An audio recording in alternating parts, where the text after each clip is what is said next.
Hey everyone, welcome back to another Gazebo chat. Tonight I'm smoking again out of my Eric Nording, and I'm smoking another Milan aromatic. It's called Doctor's Orders, and the description from their site is, this wonderfully mild and smooth pipe tobacco blend was originally created by Milan's master blender for a customer who's a doctor by profession.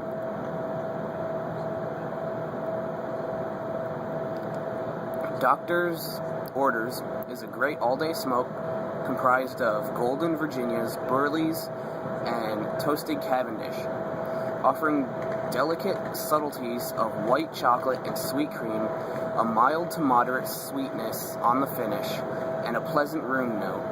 This blend really is just what the doctor ordered. So, I've got a few puffs so far, and it is,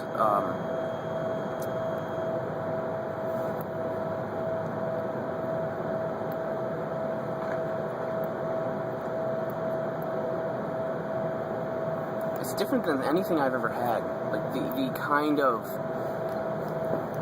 feeling that it puts in my mouth. Like, it's not a bite, but it's almost like my mouth is almost like full. It almost seems like it's full. Which, I don't know why, but...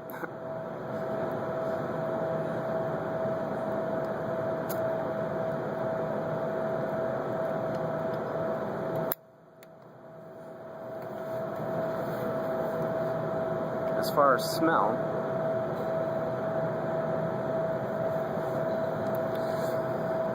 it's just very faint. I think it's a weaker smell than other tobaccos I've smoked, but I really like the way it makes my mouth feel. It's kind of it's creamy. It said, let's see, white chocolate and sweet cream. I definitely get the creaminess out of it, but and I think that's why where I'm getting the sort of full feeling on my tongue from. But I don't eat white chocolate very much, so I don't really know what to really expect as a white chocolate flavor. I'm not really tasting that, but then again, it might just be that I don't know what to look for in that. But it is a very mild,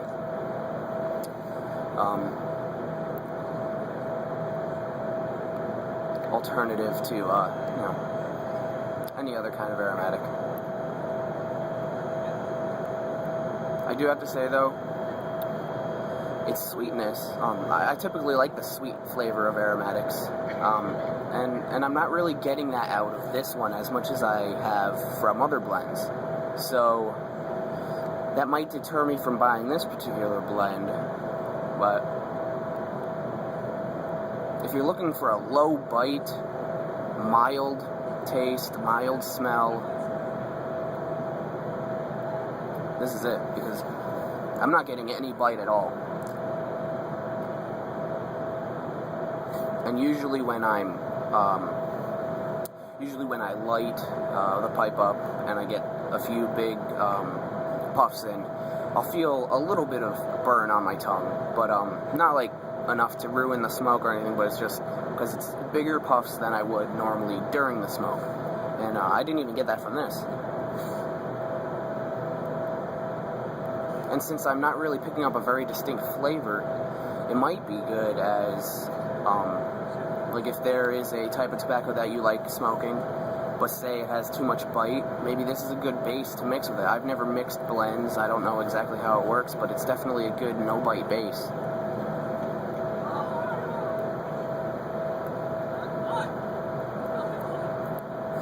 But, other than that, it is something, I'm definitely going to smoke the rest of it, but I don't think I'm going to buy this one in particular, just because it doesn't have anything that really stands out that I see as worth buying again. It's gotten very warm here in Shippensburg, Pennsylvania, today there was a high of, I think, 86 or 87 degrees. And although it has cooled down a little bit, it's still quite warm. And I think it's nice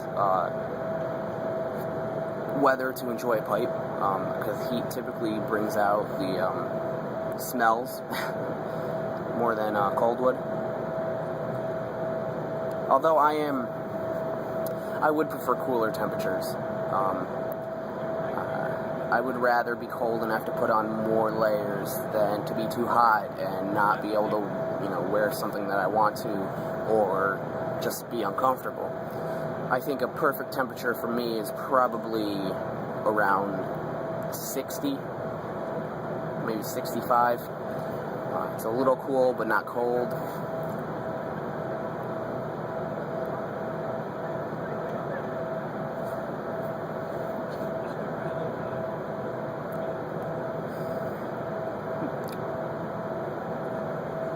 Now that I think about it, this is probably a good pipe tobacco to start off with, since it's so mellow and it lacks that real bite that some tobaccos tend to have.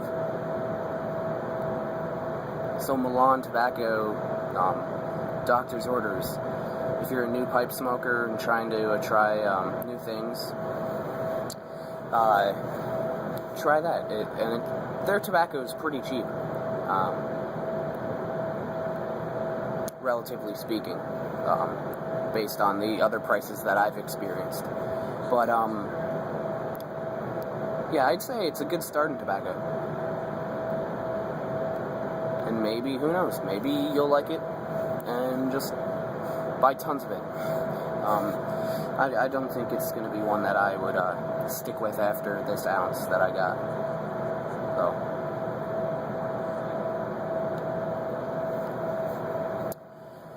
And, well, if any of you are new viewers, I just want to thank you, and welcome to my channel, and welcome to all the other videos I'm going to be putting out. I've only been doing this for, I think, a couple weeks now, and I've already gotten a huge welcome, and I love all of your guys' input, and it's a lot of help. And it's heartwarming to know that you guys are such decent people. I used to make videos for like video games and stuff, and some of the people you would deal with online, especially YouTube, they're not very nice people, and they don't treat you that well. But not the case with you guys. So I'm definitely going to stick around with this, especially because it's a hobby I think I'm going to stick with for the rest of my life. And video games are just kind of a time waster, really.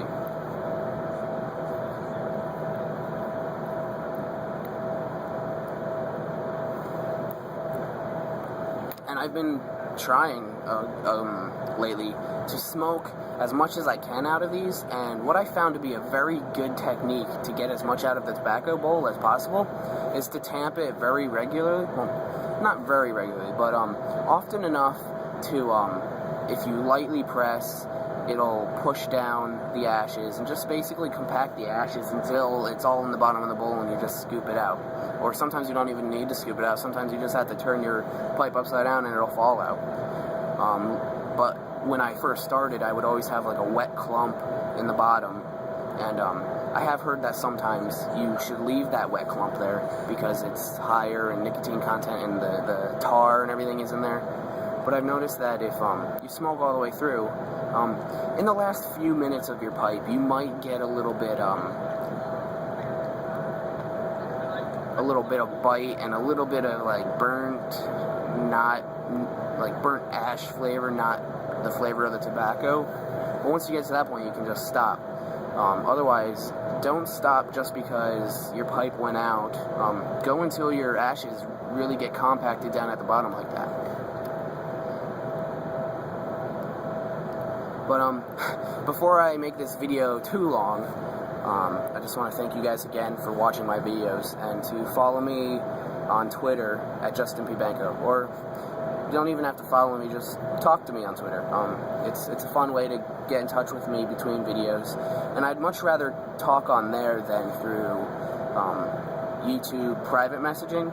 Definitely leave comments when you have something to say that other people could learn from, or that you just want other people to post or to see your post of. But Twitter, if it's not pertaining to a particular video, yeah, definitely contact me on there, and I always respond. I'm not popular enough to have any excuse to not respond to you guys.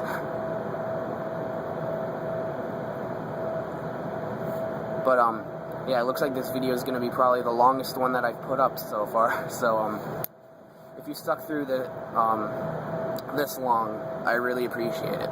So again, thanks for watching. Bye now.